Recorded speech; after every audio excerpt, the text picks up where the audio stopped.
বাংলা ধারাবাহিকে অভিনয় করেন এবং খুব সুন্দরভাবে বাঙালি ভাষাও ব্যবহার করেন এবং তাদের দেখতেও নেহাত অবাঙালি লাগে না, কিন্তু তারা মোটেই বাঙালি নন।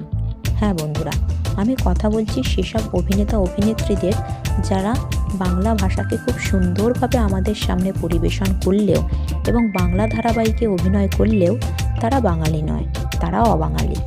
সো বন্ধুরা, চলুন জেনে নেওয়া যাক এই তালিকায় কাদের নাম আছে।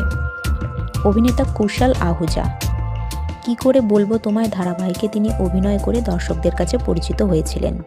টাইটেল দেখেই বুঝতে পারছেন তিনি বাঙালি নন, তিনি অবাঙালি।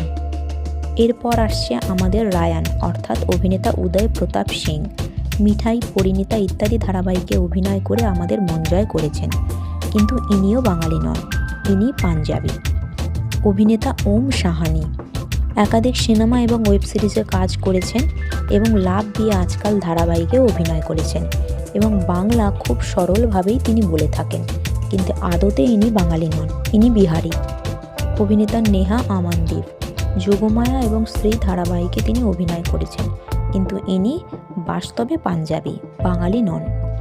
দেবী বরণ এবং বীণাপানি ধারাবাহিকে প্রধান চরিত্রে অভিনয় করেছেন অভিনেতা অ্যানমেরি টম, ইনিও বাঙালি নন, অবাঙালি।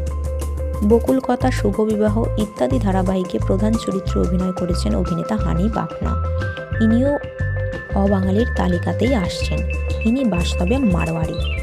অভিনেতা ঋষি কৌশিক। জনপ্রিয় ধারাবাহিক ইষ্টি কুটুম এবং এখানে আকাশ নীল ধারাবাহিকে তিনি অভিনয় করেছেন, তিনিও বর্তমানে হিন্দি ধারাবাহিকে অভিনয় করছেন, ইনি বাস্তবে অসমিয়া। অভিনেত্রী শ্বেতা মিশ্র ইচ্ছে পুতুল এবং কথা ধারাবাহিকে অভিনয় করছেন, ইনি বাস্তবে মারওয়াড়ি।